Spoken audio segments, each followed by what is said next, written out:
Les gens ont des difficultés à se soigner. On a parlé des néos tout à l'heure. Moi-même, à soi, je fais cours sans énergie électrique. Imaginez sans Nico ce que ça produit. Vous êtes obligé de crier. Je suis obligé de crier. Regardez au niveau de la poste centrale. Vous avez des nids de poules de près de 50 cm, même en pleine capitale. Mais c'est extrêmement dangereux. J'en viens. Maintenant, pour moi, je vais vous dire, ma réponse sera d'une irréprochable clarté. Je vais droit au but. Allons-y. Le principal, moi je suis juriste, et je suis accroché à l'idée de l'objectivation de la responsabilité. Le principal responsable du drame camerounais, c'est le président de la République. C'est lui le problème du problème camerounais. Pourquoi est-ce que je le dis? Mettons en cohérence le discours politique qu'il s'est délibérément fixé et ce que dit la Constitution. Dans son discours d'investiture en 1982, que nous allons exhumer, lorsqu'il a accédé au pouvoir, ça, ce discours, tout le monde peut l'avoir. Dans une première partie, il a passé tout son temps à magnifier Le président Ahidjo. le président Ahidjo et tout ce qu'il a laissé. Il faudrait que les qu'on prenne les Camerounais à tête. Vous avez encore quand même des gens qui sont intelligents dans ce pays. Et après avoir magnifié le discours du président Ahidjo, voilà ce qu'il dit in extenso. Voilà ce qu'il dit in extenso. Je cite. J'entends alors m'acquitter de ce devoir sacré que m'impose la Constitution, à savoir veiller à son respect. Mon illustre prédécesseur n'a jamais failli à ce devoir. Je n'y faillirai point. Nous sommes des historiens du droit. C'est Paul lui-même qui le dit. Personne ne l'avait arrêté.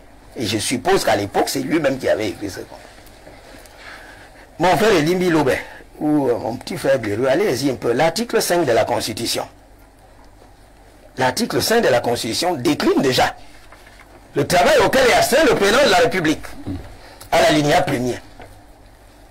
Paul lui a dit qu'il ne faillira jamais. Je vais vous démontrer qu'il a failli.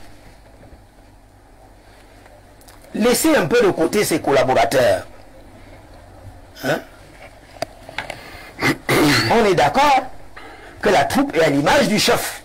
Tout à fait. La troupe est à l'image du chef. Voilà ce que dit l'article 5, alinéa 1er de la Constitution. Le président de la République est le chef de l'État. Vous savez ce que c'est un chef dans nos sociétés? Dites-nous. C'est celui qui est présent, que l'on voit, qui est au contact des populations et qui résout les problèmes.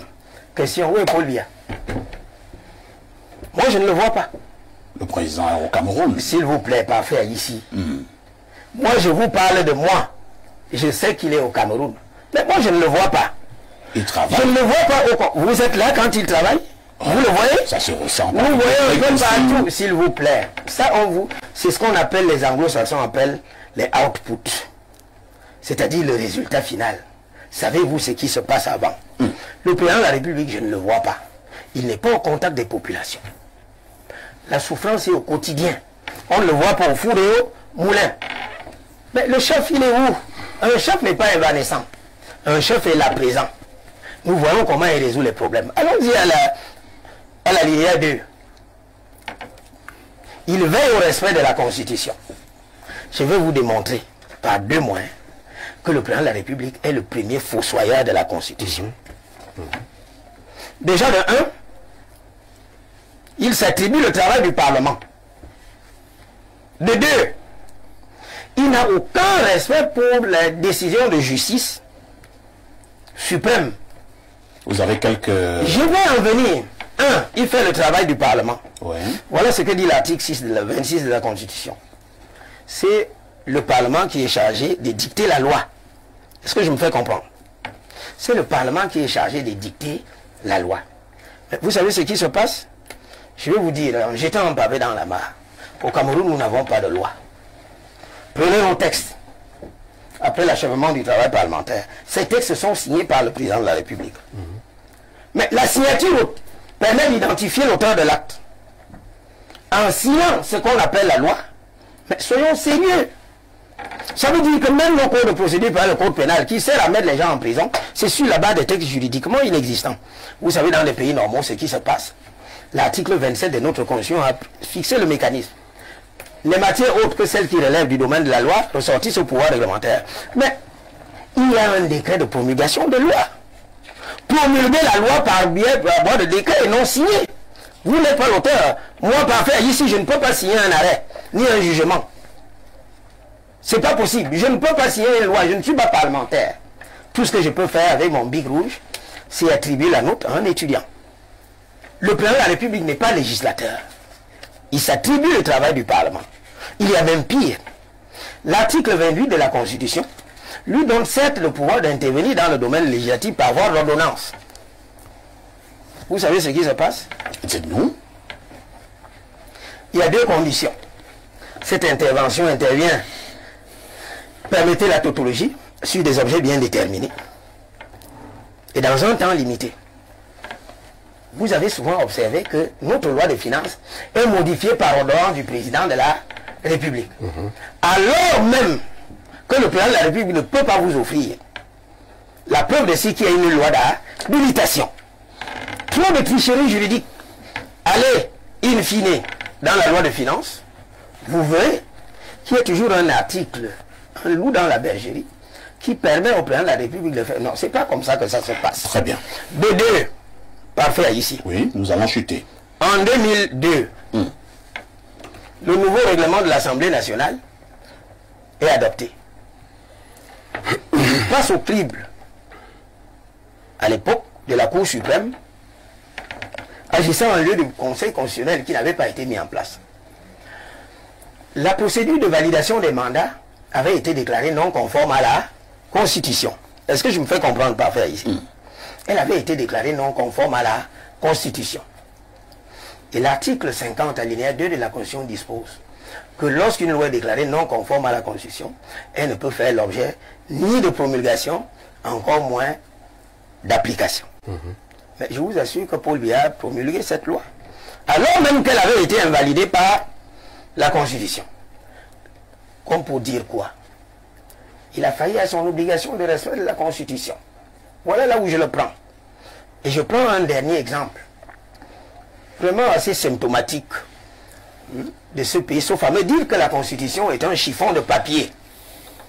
La Constitution est le droit mère qui lie l'action du président de la République. Il fait le travail du Parlement. Il ne respecte pas les décisions de justice. Et vous allez me dire qu'il n'est pas responsable? Allons-y à l'article 5 de la Constitution pour chuter, parce qu'il y a beaucoup à dire. Voilà ce que dit le Constituant. Le président de la République est élu de la nation tout entière. Ça veut dire que même ceux qui ne lui ont pas octroyé ses suffrages, quand il est élu notre président, on le lui accorde. Mais le Constitution dit, il incarne l'unité nationale. Parfait ici. Dites-moi, le Cameroun est-il un pays uni dans ses composantes sociologiques? Mais le tribalisme a repris des plus belles. Le tribalisme a repris des plus belles. Même entre les micro-communautés, chez nous au sud, que on voudrait faire croire comme qu'il s'agit d'une terre de sainteté politique.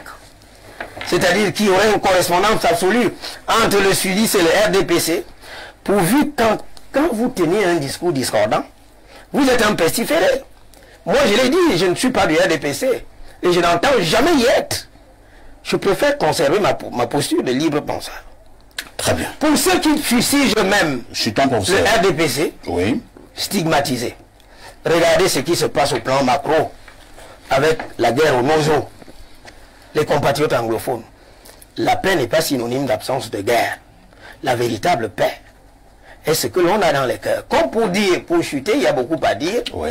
Le Cameroun est une société fragmentée et fracassée. Le tribalisme a repris des plus belles. Le vivre ensemble, c'est un slogan politique que l'on veut forcer dans les esprits alors que la réalité est haute. Et je termine en disant, je n'y faillirai point. Voilà ce que la Constitution lui demande de faire. Le résultat, c'est lequel?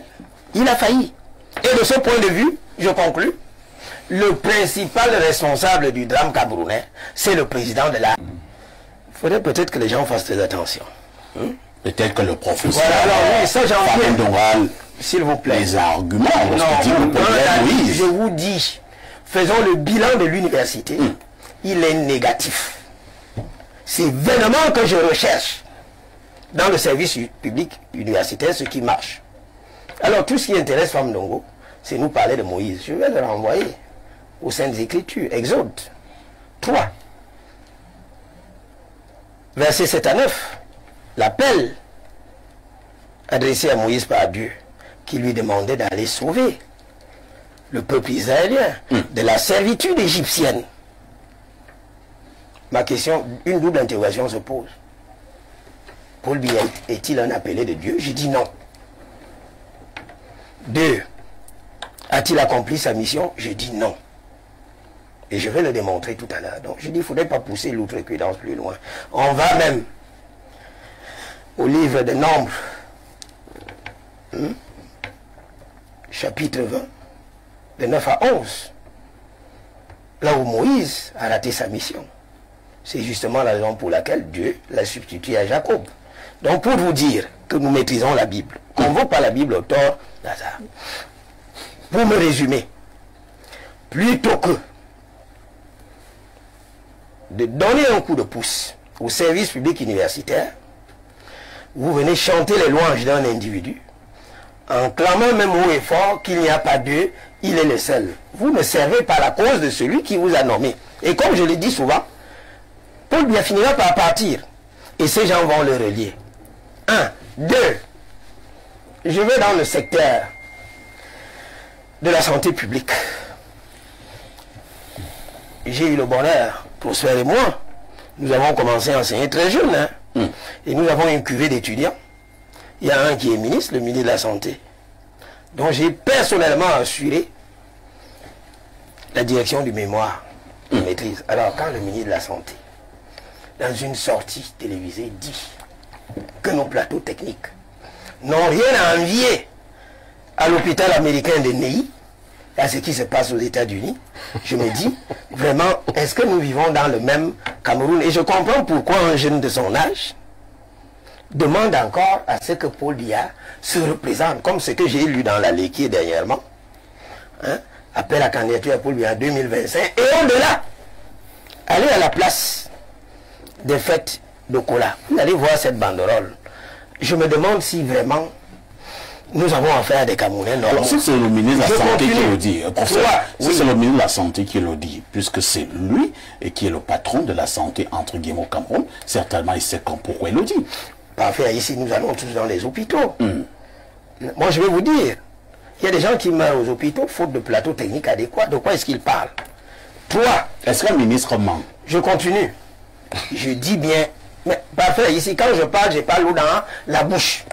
Je dis que ces ministres ont une énorme responsabilité historique. Parce que le moment venu, il y aura la reddition des comptes, que les gens ne pensent pas que ça va s'arrêter là. Je l'ai toujours dit sur les plateaux de télévision. Le moment venu, les gens vont rendre des comptes. On est momentanément fort.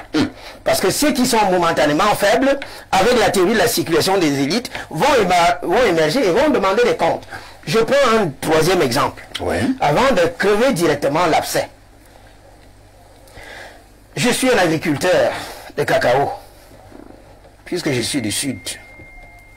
J'ai des hectares et des hectares, des dizaines. Je me souviens de ce communiqué de presse du ministre du Commerce, qui est également là depuis 20 ans, mon Dieu, pour quel résultat? Avec l'inflation galopante, on ne maîtrise même plus les prix sur le marché, les salaires n'augmentent pas, qui a déclaré dans ce communiqué du 12 septembre 2024 que le prix du cacao désormais était de 5200 francs. Ce n'est pas ce qui se passe sur le terrain. Donc, on peut vous dire que ces collaborateurs ont une énorme responsabilité. Mais pour moi, c'est l'accessoire, comme je dirais au passage, dans le discours de l'hymne ancienne. Le président de l'Assemblée nationale, il est là depuis quand même, depuis 1972. Tout ce qui l'intéresse dans ses discours et autres et tout, oui. Paul Biya, l'homme providentiel que Dieu nous a donné. Ce n'est pas ce qu'on demande, ce n'est pas ce que le chef de l'État demande à ses collaborateurs. Je me pose bien la question de savoir si l'on a conscience de la souffrance des Camerounais.